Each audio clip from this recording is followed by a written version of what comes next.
in Boots.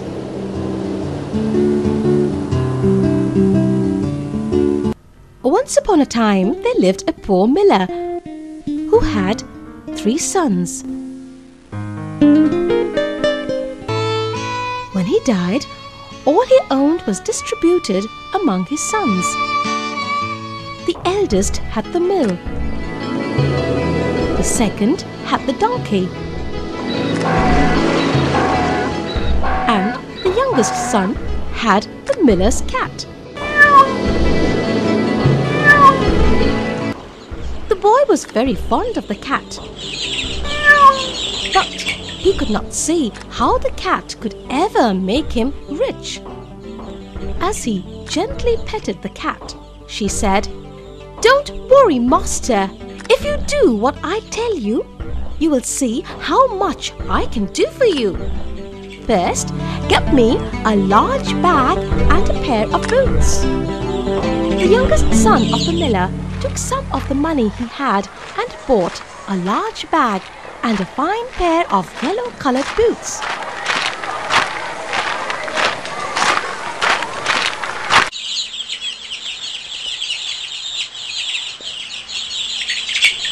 The cat put on her new pair of boots and at once went out into the garden. This was Puss in Boots. She picked up some carrots from the garden and put them in the bag. Then she went off across the fields until she found a rabbit hole. She put the bag down with its mouth wide open so that the carrot could be seen.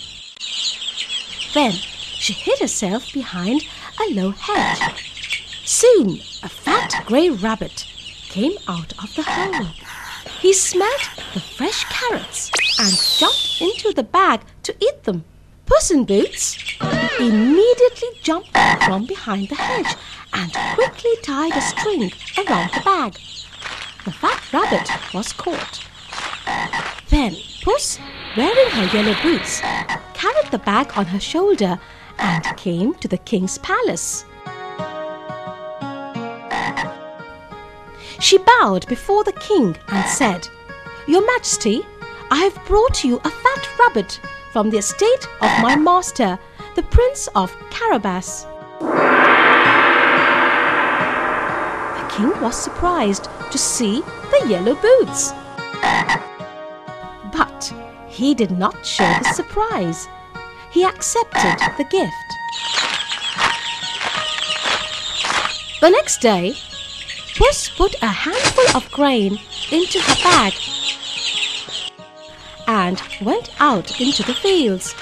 She put the bag on the ground and lay down beside it, pretending to be dead.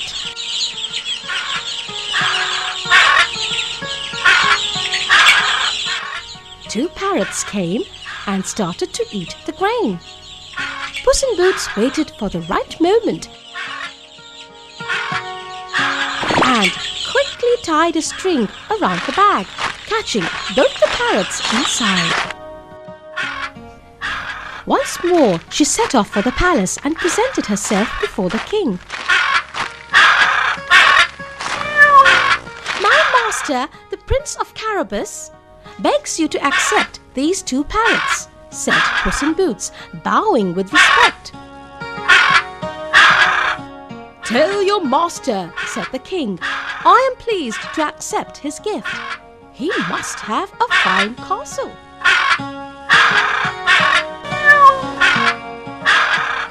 "Oh yes, it is very fine," said Puss, bowing before the king before leaving him.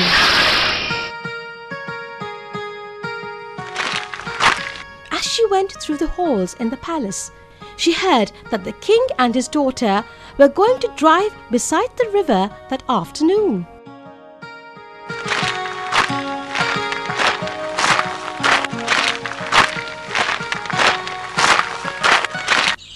Puss raced home to his master and told him about her visit to the king's palace.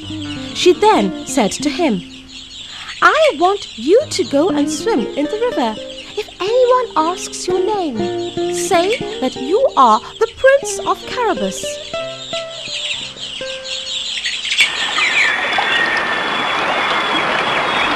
The miller's son left Puss in Boots to guard his boots.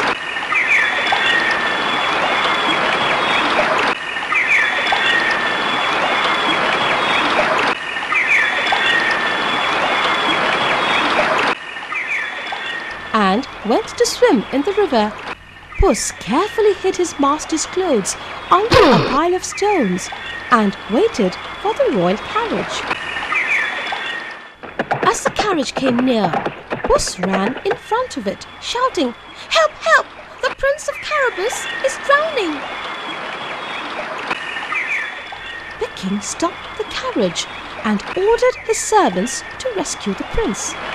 Then Puss went up to the carriage with her hat in her hand.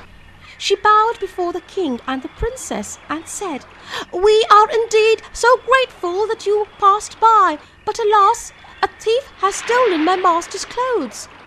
The king sent a servant to the palace to get a suit. When the miller's son put it on, he looked just like a prince. "This is my master, the Prince of Carabas," said Puss to the king and the princess, as she graciously introduced herself to the miller's son. "We hope you will drive on and dine with the prince." "It will be a pleasure," replied the king, and he invited the prince to ride in his carriage. Puss ran across the fields ahead of the carriage.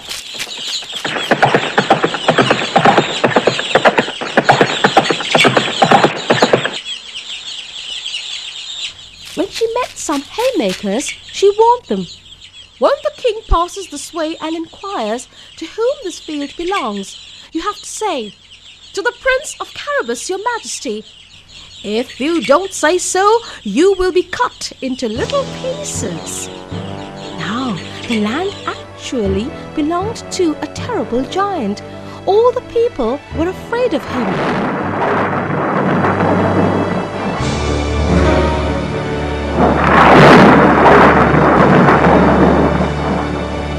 But Puss walked boldly into his castle.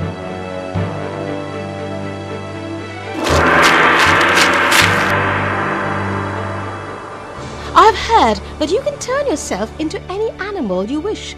Is that true?" asked Puss calmly.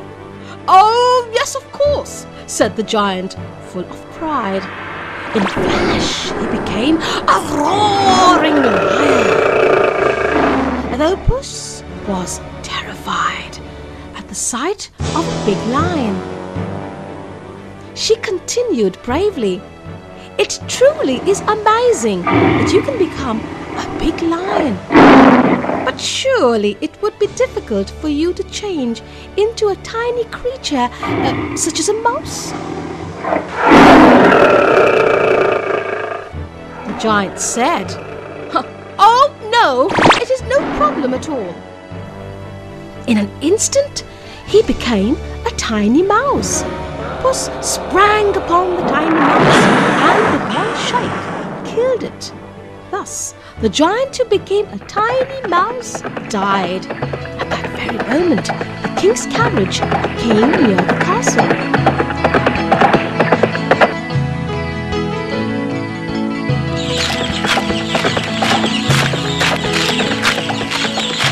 "You have a large estate and a fine castle," said the king to the miller's son. The king was told by the haymakers that the fields belonged to the Prince of Carabas. The king, the princess, the miller's son, and Puss went inside the castle and sat down to a grand feast.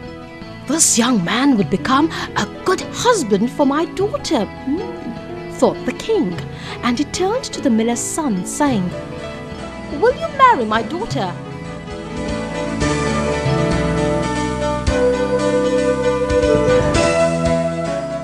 The miller's son and the princess fell in love with each other.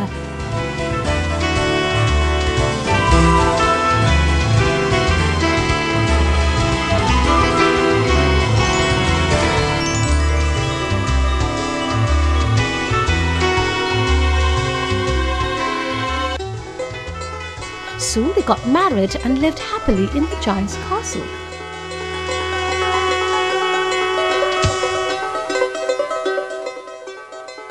Puss in Boots lived in comfort for the rest of her days, and she never had to hunt again.